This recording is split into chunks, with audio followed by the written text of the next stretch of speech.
మనం కామారెడ్డి జిల్లా బిక్నూరు మండలం ఎండిఓ ప్రవీణ్ కుమార్తో ఉన్నాము. ఈ పరిపాలన గురించి ఆయన మాటల్లో తెలుసుకుందాం. నమస్కారం అండి. ఎండిఓ విధులు ఏంటి సార్? నమస్కారం సార్. ఇప్పుడు ఎంపీడీఓ అనగా మండల పరిషత్ డెవలప్మెంట్ ఆఫీసరు. ఈ మండలంలో మన ఇప్పుడు డెవలప్మెంట్ అభివృద్ధి పనులను సక్రమంగా నిర్వర్తించాలి. మండలంలో జరుగుతున్న ఇప్పుడు సెంట్రల్ గవర్నమెంట్ ఫండ్స్ కానీ స్టేట్ గవర్నమెంట్ ఫండ్స్ కానీ మన జనాభా ప్రాతిపదికన మనకు మండలంలో విడుదల అవుతుంది గౌరవ కలెక్టర్ ద్వారా. అట్టి నిధులను సక్రమైన పద్ధతిలో మనం వాడుకొని ప్రజలకు అందుబాటులో ఉండి ప్రజల యొక్క సేవార్థ నిమిత్తం జనాభా ప్రాతిపదికన విడుదల అవుతుంది కనుక దాన్ని దుర్వినియోగం చేసుకోకుండా సద్వినియోగం చేసుకొని ప్రజలకు సౌకర్యవంతంగా దాన్ని అభివృద్ధి పనులను జరిపించేటట్టు చూడాలి సార్. తర్వాత మండల పరిషత్ కార్యాలయంలో ఒక ఎంపీడీఓ, తర్వాత ఎంపీఓ, తర్వాత ఏపీఓ వీళ్ళు ఉంటారు సార్, ఎగ్జిక్యూటివ్ జాబ్స్. ఎంపీఓ యొక్క బాధ్యతలు అంటే గ్రామ పంచాయతీ పరిపాలనా విధానాన్ని సక్రమైన గాడిలో పెట్టడానికి ఎంపీఓ గారు కృషి చేయాలి. ఎంపీఓ మీద ఏపీఓ మీద సూపర్వైజింగ్ ఎంపీడీఓ గారిది ఉంటుంది. గ్రామంలో జరుగుతున్న ప్రతి పనిని పర్యవేక్షించడానికి ఎంపీడీఓ గారికి అధికారం ఉంటుంది. ఎంపీడీఓ గారు ఈ గ్రామంలో జరుగుతున్నటువంటి శానిటేషన్ పనులు కావచ్చు, ఇంకా వాటర్ సంబంధించిన పనులు కావచ్చు, ఇంకా డ్రింకింగ్ వాటర్ కానీ క్రిమిటోరియా కానీ ఇప్పుడు మన ఈ గవర్నమెంటు మన ఈ ప్రతి గ్రామంలో డంపింగ్ యార్డ్ నిర్మించడం జరిగింది. ఆ డంపింగ్ యార్డు యొక్క గ్రామంలో పొడి చెత్త ఏదైతే సేకరిస్తున్నామో తడి చెత్తను సేంద్రియ ఎరువులుగా తయారు చేసి దాన్ని గ్రామ పంచాయతీకి ఆదాయం వచ్చే విధంగా మనము కృషి చేయాలి. ఆ ఆదాయాన్ని మన గ్రామ పంచాయతీ వాడుకుంటట్లు చేయాలి. అయితే ప్రతి ఇంటి నుంచి తడి చెత్త పొడి చెత్త సేకరించాలి. వారికి రెండు తడి చెత్త పొడి చెత్త గురించి కూడా డస్ట్బిన్స్ ఇవ్వడం జరిగింది. ప్రతి గ్రామానికి ఒక ట్రాక్టర్ కూడా కొని ఇవ్వడం జరిగింది. ఇప్పుడు ఉన్న పరిస్థితుల మీదకి వెళ్ళి ప్రతి మా మండలంలో ఇంచుమించు 18 గ్రామ పంచాయతీలు ఉన్నాయి మా మండలంలో. ప్రతి గ్రామ పంచాయతీకి ఒక పంచాయతీ కార్యదర్శి విధులు నిర్వర్తిస్తున్నాడు సార్. తర్వాత వారి యొక్క విధులలో ఎలాంటి జాప్యం చేయకుండా ప్రజలకు అందుబాటులో ఉండి ఖచ్చితంగా ప్రజలకు స్వచ్ఛమైన సేవ చేయాలని గవర్నమెంట్ దృఢ సంకల్పంతో వారిని నియమించడం జరిగింది. వారు కూడా ప్రజలకు అందుబాటులో ఉండి ఎలాంటి ప్రజలకు అందుబాటులో లేకుండా విధుల పట్ల నిర్లక్ష్యం చేసిన వారిపైన కఠిన చర్యలు తీసుకునే అధికారం కూడా మండల పరిషత్ అభివృద్ధి అధికారి గారికి ఉంటుంది. ఎన్ని గ్రామ పంచాయతీలు మీ ఆధీనంలో ఉన్నాయి సార్? సార్ మా బిక్కనూరు మండలంలో మొత్తం 18 గ్రామ పంచాయతీలు ఉన్నాయి సార్. 18 గ్రామ పంచాయతీలో 18 పంచాయతీ కార్యదర్శులుగా విధులు నిర్వహిస్తున్నారు సార్. స్పెషల్ ఆఫీసర్గా మీకు ఏ ఊర్లు అంటే అటాచ్ చేశారు సార్? సార్ మా గౌరవ కలెక్టర్ ఆదేశాల మేరకు ఈచ్ ఒక గజిటెడ్ ఆఫీసర్కు 2 గ్రామ పంచాయతీలు చొప్పున అలాట్ చేయడం జరిగింది సార్. కానీ ఇప్పుడు ఉన్న పరిస్థితుల మీకెళ్ళి మా ఎంపీడీఓ గారు ట్రాన్స్ఫర్ కావడం వలన ఆయన యొక్క బాధ్యతలు నాకు అప్పచెప్పడం జరిగింది సార్. ఇప్పుడు నాకు 3 గ్రామ పంచాయతీలు బస్వాపూరు, బిక్కనూరు, తర్వాత జంగంపల్లి 3 గ్రామ పంచాయతీ స్పెషల్ ఆఫీసర్గా విధులు నిర్వర్తిస్తున్నాను సార్. ఎంపీడీఓ అంటే స్పెషల్ ఆఫీసర్గా మీరు మీ విధులు ఏంటి సార్? గ్రామ పంచాయతీలో ఇప్పుడు సర్పంచుల యొక్క పదవీకాలము ముగిసినందున మనకు ఫిబ్రవరి 1వ తారీఖు నుంచి స్పెషల్ ఆఫీసర్ ప్రత్యేక అధికారుల పాలన నిర్వహించడం జరుగుతుంది. అందులో భాగంగా గ్రామంలోని ప్రజలకు అంటే సౌకర్యం మౌలిక సదుపాయాలు అంటే త్రాగునీరు సమస్య కానీ శానిటేషన్ సమస్య కానీ గ్రామ పంచాయతీ యొక్క అధికారాలు ఏవైతే ఉన్నాయో సర్పంచ్ నిర్వహించే అధికారాలు ఏవైతే ఉన్నాయో వాటిని సక్రమంగా నిర్వర్తించే బాధ్యత గవర్నమెంటు ప్రత్యేక అధికారులకు అప్పచెప్పింది కనుక ఈ పంచాయతీ కార్యదర్శి గారు కానీ గ్రామ పంచాయతీ సిబ్బంది కానీ గ్రామ పంచాయతీలో నిర్వర్తిస్తున్నటువంటి అభివృద్ధి పనులను కానీ పర్యవేక్షించి దాన్ని సక్రమైన మార్గంలో నడిపించే బాధ్యత ప్రత్యేక అధికారిది సార్. సార్ ఇది అంటే నేను మీరు అడుగుతున్న క్వశ్చన్ కాదు సార్, ఇది జనరల్గా ప్రతి ఒక్కరి మదిలో మెదులుతున్న ఒక క్వశ్చన్ మీ దృష్టికి తీసుకొస్తాను. అంటే గవర్నమెంట్ ఆఫీసర్ అని అంటే మీ ద్వారా నేను అడుగుతున్నాను, గవర్నమెంట్ ఆఫీసర్ అంటే అతడు ఒక మిషనరీయా సార్? ప్రతి దగ్గర ఇటు వచ్చిన ఎలక్షన్ వచ్చిన గవర్నమెంట్ ఆఫీసరే పరిగెత్తాలి, అక్కడ పనిచేయాలి. ఇటు వచ్చి సర్పంచులు పదవీ కాలం అయిపోయినా ఇటు స్పెషల్ ఆఫీసర్గా పనిచేయాలి. లేదనుకుంటే ఇంకేదైనా ఈ మొన్న 6 స్కీములు పెట్టిరు, మహాలక్ష్మి అది గృహలక్ష్మి అనే స్కీములు పెట్టిరు. దాన్ని వెరిఫికేషన్లు ఈ వచ్చి ఈ అధికారులే వేయాలి. ఇవన్నీ వేయాలి అంటే వీళ్ళ విధులు వీళ్ళకి చాలా ఉంటాయి. ఆ విధులు కాకుండా అడిషనల్గా ఇవన్నీ గవర్నమెంట్ ఆఫీసర్ ఇవన్నీ వేసుకుంటూ పోతూ ఉంటే ఆయన మిషనరీ కాదు. ఆయన చేతిలో ఏది మంత్రాలు అట్లాంటివి ఏమో ఉండేవి. అసలు ఏంటి సార్, అసలు ఎందుకు ఇంత గవర్నమెంట్ ఆఫీసర్ మీద ఇంత ప్రెజర్ వస్తుంది అంటారు? లేదు సార్, మీరు అన్నది కరెక్టే. కాకపోతే ఏంటంటే గవర్నమెంట్ సర్వెంట్ అంటే ఒక గవర్నమెంట్ సర్వెంట్ అంటే పబ్లిక్ సర్వెంట్ అంటే పబ్లిక్ ఎప్పుడైతే సేవ చేస్తాడో అతనే నిజమైన పబ్లిక్ సర్వెంటు. నా ఉద్దేశం అయితే చెప్తున్నా, ఒక వ్యక్తిగత అభిప్రాయము. మనము గవర్నమెంట్ నుంచి జీతం తీసుకుంటున్నాం, ఏదో జన్మల పుణ్యం చేసేపటికే మనకి ఈ జన్మల మన గవర్నమెంట్ ఉద్యోగం వచ్చింది. అయితే కాకపోతే ఇప్పుడు ఈ ఇతర పనులు చెప్తున్నారు మీరు అని అంటున్నారు. కానీ అవును సార్, ఖచ్చితంగా గవర్నమెంట్ సర్వెంట్ అంటే ఒక జాబ్ చార్ట్ ఉంటుంది, జాబ్ చార్ట్ ప్రకారం పనిచేయాలి. కానీ కొన్ని సమయాలలో ఇప్పుడు ప్రభుత్వం ఏదైతే నిర్ణయిస్తుందో ఆ నిర్ణయానికి కట్టుబడి మనం ఖచ్చితంగా ప్రభుత్వ ఉద్యోగస్తులు ప్రవర్తించాలి సార్. అది చేయము, రాదు, కూడదు అనేది మాట్లాడడానికి రాదు సార్. ఖచ్చితంగా పబ్లిక్ మనకు అందుబాటులో ఉండి పబ్లిక్ సేవ చేయడానికి మనకు గవర్నమెంట్ ఉద్యోగం ఇచ్చారు కనుక గవర్నమెంట్ పనులే చెప్తారు. గవర్నమెంట్ కంటే పబ్లిక్కి సంబంధించిన పనులే చెప్తారు కనుక అది గవర్నమెంట్ ఏదైతే ఆదేశాలు జారీ చేస్తుందో ఆ ఆదేశాలకు అనుగుణంగా గవర్నమెంట్ ప్రతి ఒక్క ఎంప్లాయీ ఉద్యోగస్తీ అనుగుణంగానే పనిచేయాలి సార్. ఇటు వచ్చి ఈ 6 గ్యారంటీలలో మీకు అటాచ్ చేసింది ఏమేమి ఉన్నాయి సార్? మాకు 6 గ్యారంటీలలో ఇప్పుడైతే ప్రజెంటు మాకు ఈ గ్యాస్ గురించి కానీ ఎలక్ట్రిసిటీ గురించి కానీ మాకు అలా కేటాయించడం జరిగింది సార్. దాంట్లో భాగంగా మేము ఇక్కడ సేవా కేంద్రం కూడా, ఇక్కడ ప్రజాపాలన సేవా కేంద్రం కూడా మండలంలో ఓపెన్ చేయడం జరిగింది సార్. ఇక్కడ ఎవరన్నా ఇంకా ప్రజాపాలన పెట్టుకొని దరఖాస్తులు ఉన్న వారికి, ఇప్పుడు గ్యాస్ సబ్సిడీ రాని వారికి కానీ, ఇంకా ఇదేంది ఎలక్ట్రిసిటీ బిల్లు సబ్సిడీ రాని వారికి కానీ మేము ఇక్కడ కౌంటర్ కూడా ఓపెన్ చేసినాం సార్.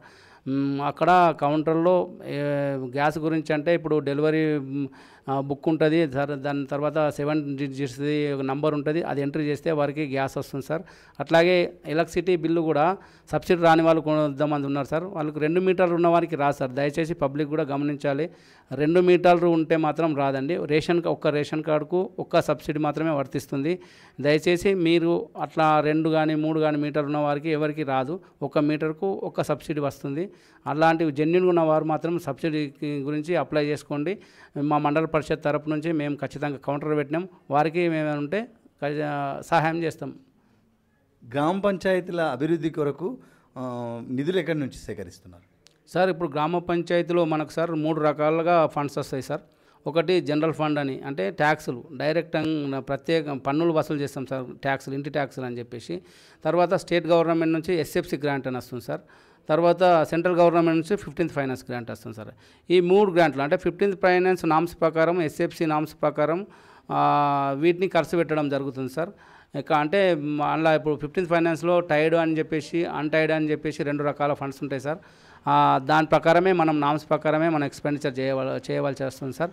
ఇక ఎస్ఎఫ్సి మాత్రం ఎస్ఎఫ్సి నామ్స్ ప్రకారం కూడా క్యాపిటల్ గ్రాంట్ అని చెప్పేసి, మెయింటెనెన్స్ గ్రాంట్ అని చెప్పేసి 2 రకాలు ఉంటాయి సార్. దాని ప్రకారమే ఖర్చు చేయవలసి ఉంటుంది సార్. జనరల్ ఫండ్ మాత్రం మనము అంటే గ్రామ పంచాయతీలో జరుగుతున్న అభివృద్ధి పనులపైన ఎమర్జెన్సీ కానీ ఇంకేదైనా ఉంటే దాని మీద ఆ ఫండ్స్ కేటాయించుకొని మనం పనులు చేసుకోవడానికి ఆస్కారం ఉంటుంది సార్.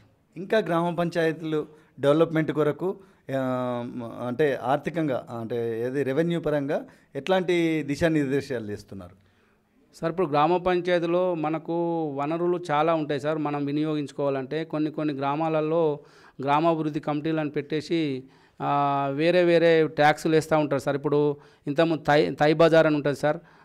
ఇంకా వడ్లు కాంటా పెట్టడానికి కూడా మనము అది కూడా పెడతాం సార్, తై బజారు. తర్వాత ఇప్పుడు విలేజ్లలో కూడా అదేంది మన ట్రేడ్ లైసెన్స్ అని చెప్పేసి అవి తీసుకుంటాం సార్. దుకాణదారులకు లైసెన్స్ ఇప్పించి వాళ్ళ దగ్గర కూడా నాన్ ట్యాక్స్ కింద మనం వసూలు చేసుకోవచ్చు సార్.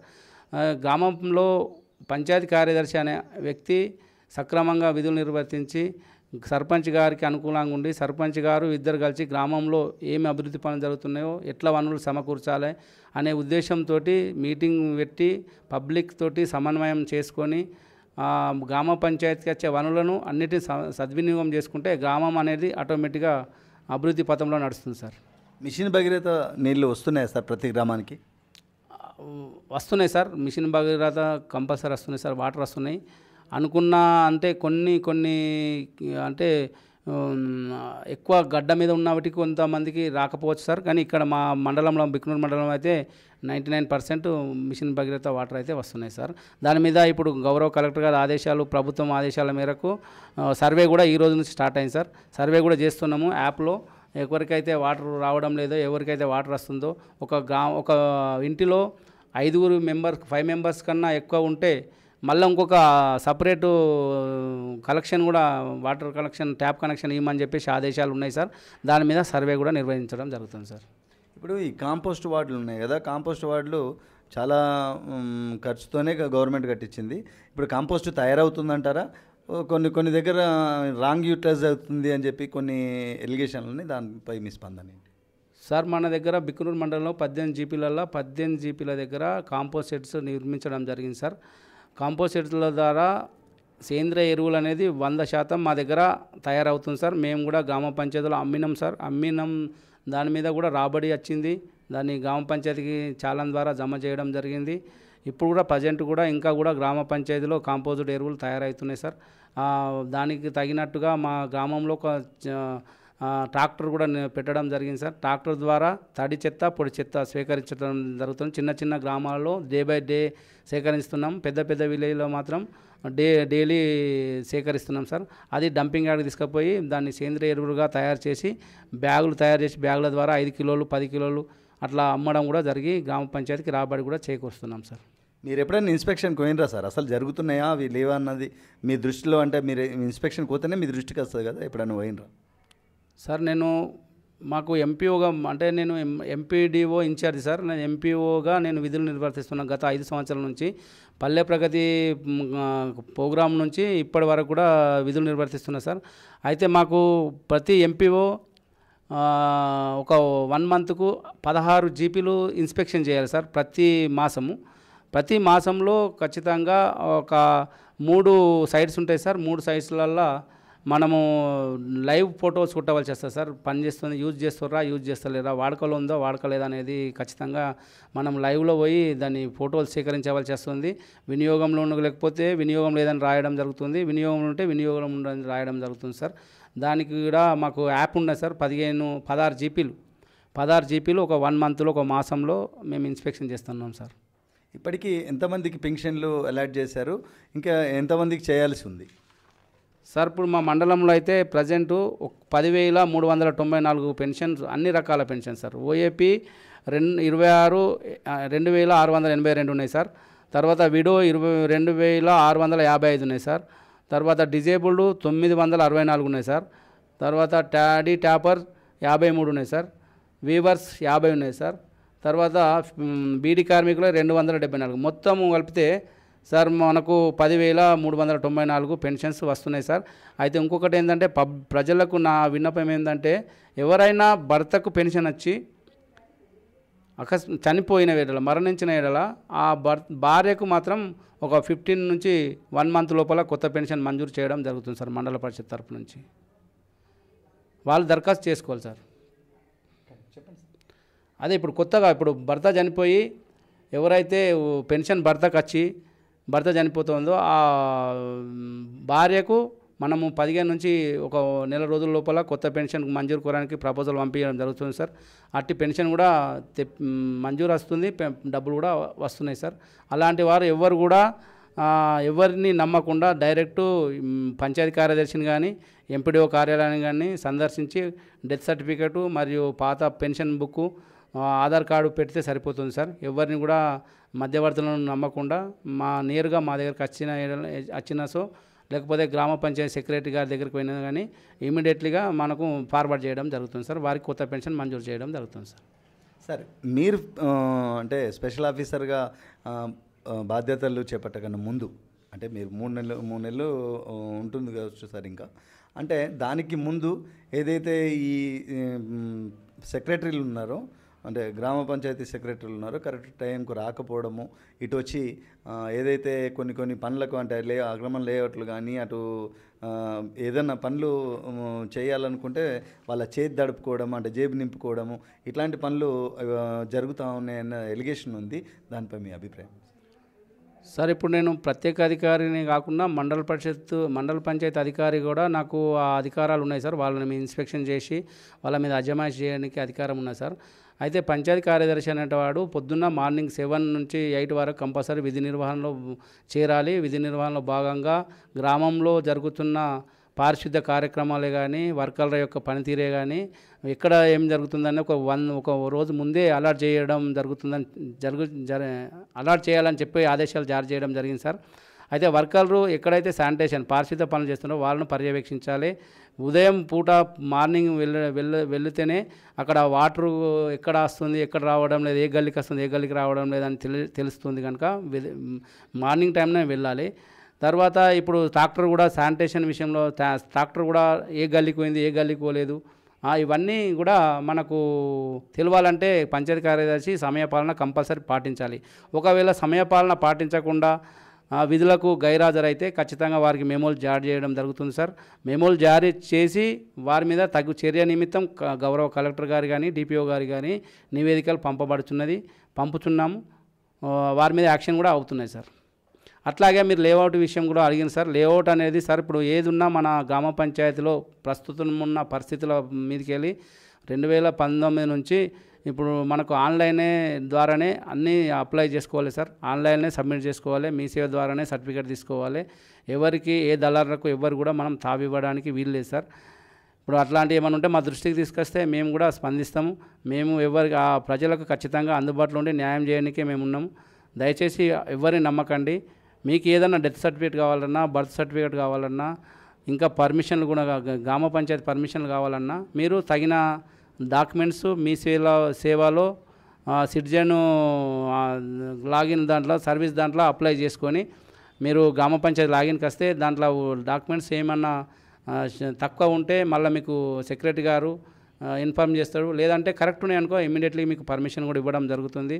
ఎవరికి కూడా దళారులకు నమ్మకుండా మీకు న్యాయం జరిగేలాగా మీకు మండలం అనేది ఒక ఎండిఓ ఎంపీఓ ఉన్నారు మండలంలో అనేది మర్చిపోకుండా మాకు వచ్చి కలిస్తే మేము 100% ఖచ్చితంగా న్యాయం చేస్తాం సార్. ఎవరు కూడా దళాలను నమ్మద్దని నేను విన్నపం సార్. సంతోషం సార్. ఇప్పుడు ఏదైతే శానిటేషన్ వర్కర్స్ ఉన్నారు కదా, వాళ్ళ పని వర్ణనాతీతం సార్. అట్లా మోర్లలో చేతులు పెట్టడము, అదంతా తీయడము, ఇదంతా వర్క్ వాళ్ళు సఫాయిలు చేస్తున్న పని. అయితే వాళ్ళకు అంటే విధి నిర్వహణలో అంటే వారు పర్మనెంట్ కాదు కదా సార్. విధి నిర్వహణలో వాళ్ళకి ఏదైనా జరిగితే వాళ్ళకి ఏమైనా ఇన్సూరెన్స్ వస్తుందా, లేకపోతే వాళ్ళకు ఇంకేమన్నా అంటే ఏదైనా గవర్నమెంట్ ఏదైనా ఇచ్చిందా, అంటే దిశానిర్దేశం ఏమైనా చేసిందా సార్? ఇప్పుడు మనకు గ్రామ పంచాయతీ సిబ్బంది అంటే మన కుటుంబ సభ్యులు లెక్క నేనైతే ఫీల్ అవుతా సార్. నేను మా కుటుంబంలో ఎవరికన్నా ఇబ్బంది జరిగితే ఎట్లా ఫీల్ అవుతానో నా గ్రామ పంచాయతీ సిబ్బంది కూడా ఏదన్నా ఇబ్బంది అయితే నేను అట్లనే ఫీల్ అవుతాను సార్. వాళ్ళకు ఖచ్చితంగా మా మండలంలో ఉన్న 105 మంది ఉన్నారు సార్. ఆ 105 మంది కూడా ఇన్సూరెన్సు కట్టిపించడం జరిగింది సార్. వాళ్ళకు పోస్టల్ ఇన్సూరెన్స్ కానీ బ్యాంకులో కానీ ఇన్సూరెన్స్ కట్టడం జరిగింది సార్. వారికి ఒకటి ఏంటంటే బాధాకరమైన విషయం ఏంటంటే సక్రమంగా నిధులు కొరత వలన కొద్దిగా వాళ్ళకు కరెక్ట్ టైంలో సాలరీస్ ఇవ్వలేకపోతున్నాము ఒక్కోసారి సార్.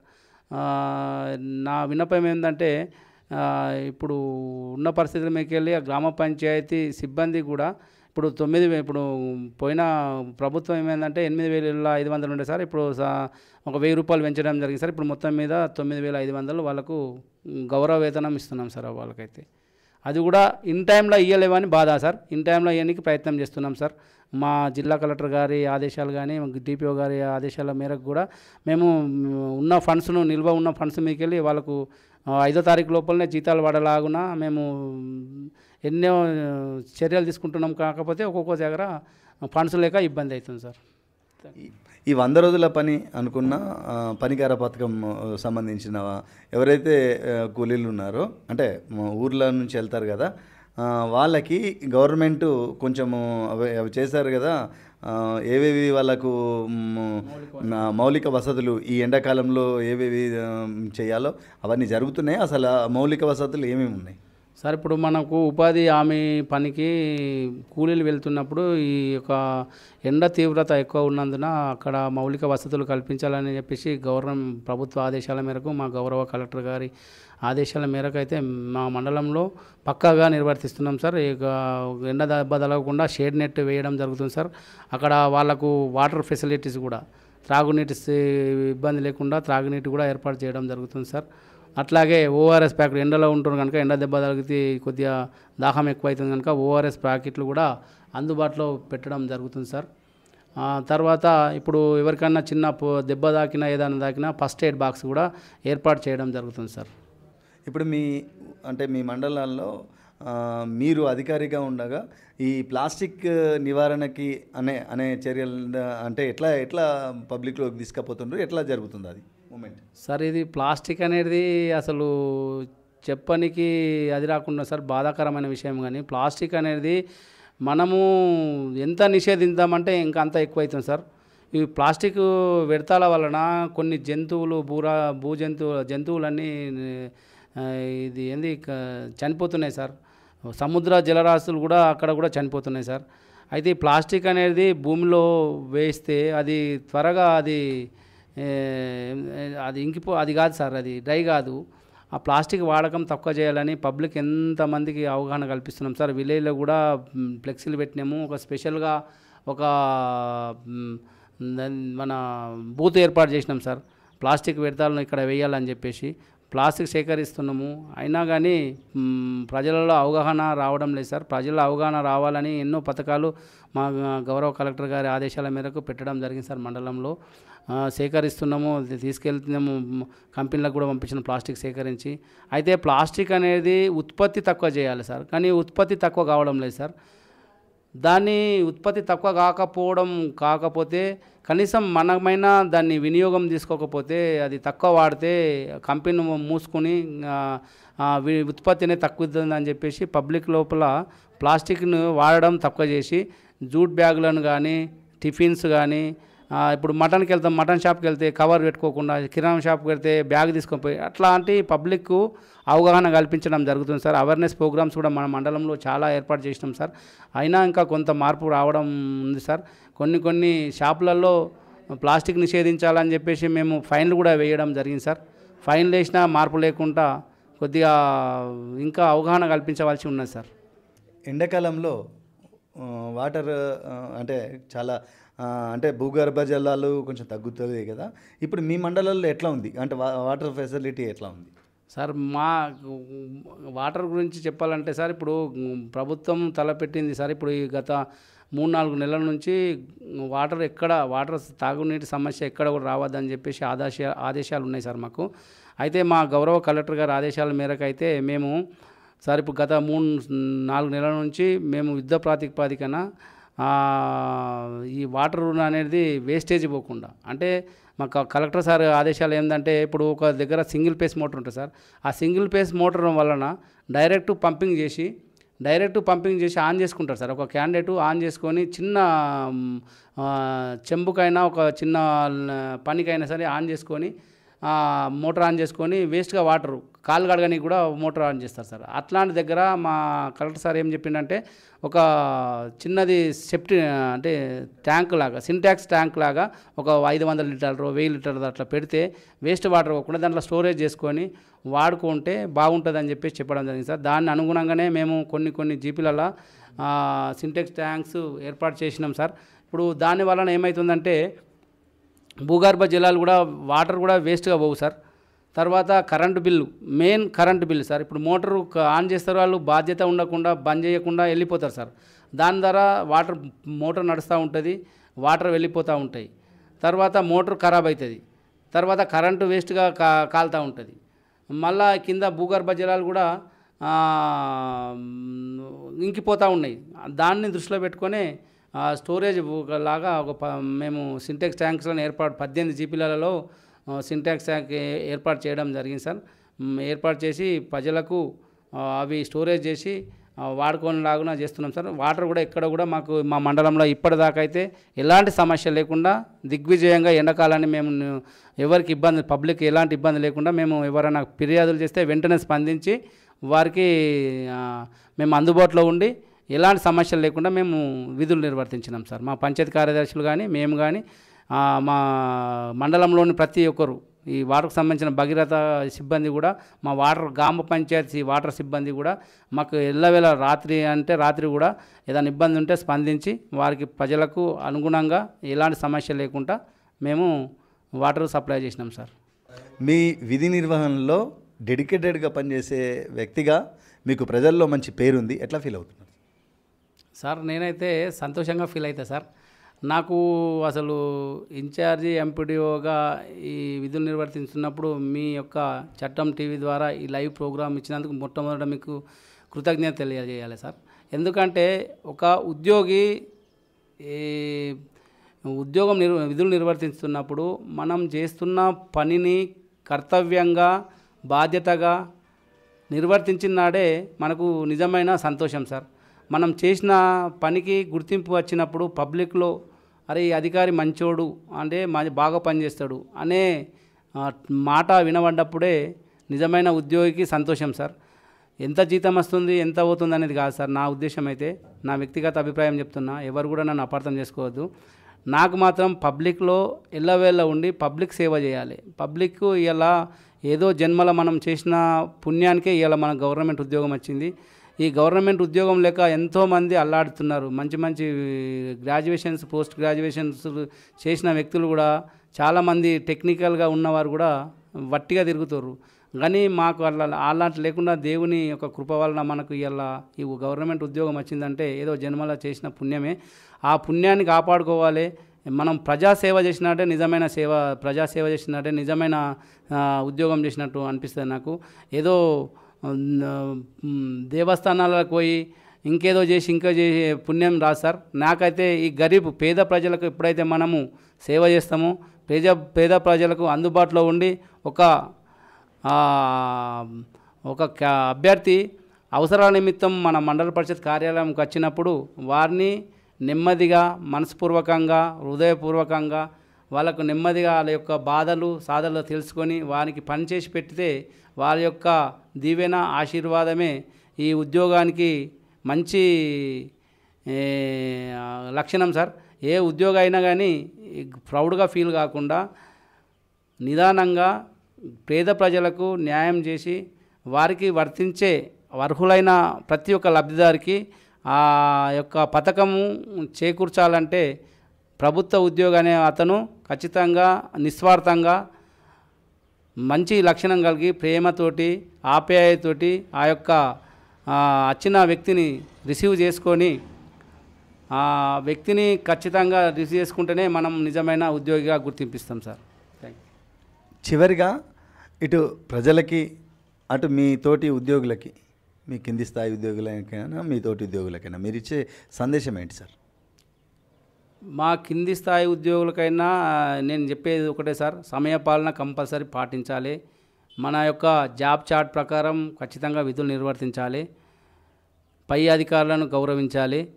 ప్రభుత్వం ఏదైతే పథకాలు అమలు చేస్తుందో, పథకాలు ప్రవేశపెడుతుందో ఆ పథకాలను అమలు చేసే బాధ్యత ప్రభుత్వ ఉద్యోగిదే కనుక ప్రభుత్వము ఏది చెప్పినా దానికి అనుకూలంగా మనం ప్రవర్తించాలి. ప్రభుత్వానికి ఎప్పుడు కూడా వ్యతిరేకంగా ప్రభుత్వ ఉద్యోగి మాట్లాడకూడదు. ఇలాంటి సూచనలు నా కింది స్థాయి ఉద్యోగస్తులకు నేను ఎల్లవేళలా అందిస్తూ ఉంటాను సార్. ఖచ్చితంగా సమయపాలన పాటించి ప్రజలకు మనం అందుబాటులో ఉండి ప్రజలకు సేవ చేసిన నాడే ప్రభుత్వ ఉద్యోగికి గుర్తింపు వస్తుంది, మంచి పేరు వస్తుంది. అలాంటి పేరు రావాలని అందరినీ కోరుకుంటా సార్. ఇప్పుడు మన కార్యాలయంకి వచ్చే ప్రజలు ఎంతో ఆశతోటి వస్తూ ఉంటారు. మనము వాళ్ళు వచ్చినప్పుడు సమయానికి లేకపోతే అది కూడా వ్యర్థమవుతుంది. కనుక ప్రజలు వచ్చినప్పుడు వాళ్ళకు అనుకూలంగా ఏ పని మీద వచ్చారు తెలుసుకొని వారికి సరి అయిన సమాధానం కానీ మన కార్యాలయం నుండి చేసే పనులు కానీ ఖచ్చితంగా చేయవలసి ఉంటుంది ప్రభుత్వ ఉద్యోగి. ప్రజలకు కూడా ఎల్లవేళ అందుబాటులో ఉండాలి. ప్రజలు వచ్చినప్పుడు వారిని ప్రేమతోటి ఆహ్వానించి ఆ యొక్క ఏ దాని గురించి దరఖాస్తు పెట్టుకున్నారో వాళ్ళకి తెలుసుకొని వారికి పని చేసి పెట్టి ఉండాలి కంపల్సరీ.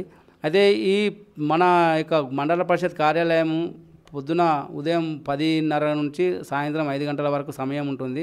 కానీ ఇంకా ఎక్కువ కూడా పని ఉంటే ప్రజలు ఎక్కువ పని మీద వచ్చినప్పుడు వాళ్ళకు అందుబాటులో ఉండి పని చేయాలనేదే నా ఉద్దేశం సార్. ఖచ్చితంగా వాళ్ళకు అందుబాటులో ఉండాలి, వాళ్ళకు పని చేయాలి.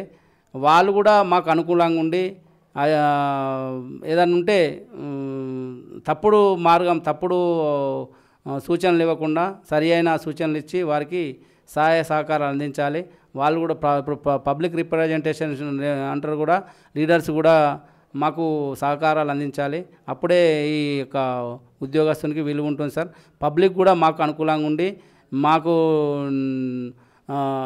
మాతో పని తీపించుకోవాలి సార్. ఏదైనా ఉంటే సమస్యలు ఉంటే మా కింది స్థాయి ఉద్యోగస్తులు కానీ ఇంకెవరైనా సమస్య చేస్తే నా దృష్టికి తీసుకొస్తే వారికి ఖచ్చితంగా సహాయం చేస్తాను సార్. చూసాం కదా బిక్నూరు ఎండిఓ గారు ఏం చెప్తా ఉన్నారు అని అంటే, ఏదైనా సరే ఫస్ట్ దళారీ దగ్గరకు మానుకోండి. డైరెక్ట్గా ఏదైనా వర్క్ ఉంటే డైరెక్ట్గా నా ఆఫీస్కే రండి, నా దగ్గరనే పని చేయించుకోండి. వాళ్ళకి దళారీ దగ్గరకు పోయి మీ దగ్గర ఉన్న డబ్బులు వాళ్ళకు ఖర్చు చేసి అనవసరంగా మీరు కింద మీద పడవద్దు. నేనున్నాను ఇక్కడ చేయడానికి, హ్యాపీగా చేసి మీ వర్క్ మీకు చేసి పెడతానని చెప్తా ఉన్నాడు. అట్లాగే ఇటు వచ్చి తోటి వర్కర్లకు కూడా ఏం చెప్తా ఉన్నానంటే, ప్రజలకు డెడికేటెడ్గా మనం వర్క్ చేయాలి. వర్క్ చేసినప్పుడే మనకు భగవంతుడు ఇచ్చిన ఒక మంచి అవకాశం అనుకొని పని చేయాలి. పని చేసినప్పుడే మనకున్న విలువలు పెరుగుతాయి అని చెప్తా ఉన్నారు. చూస్తూనే ఉండండి చట్టం టీవీ.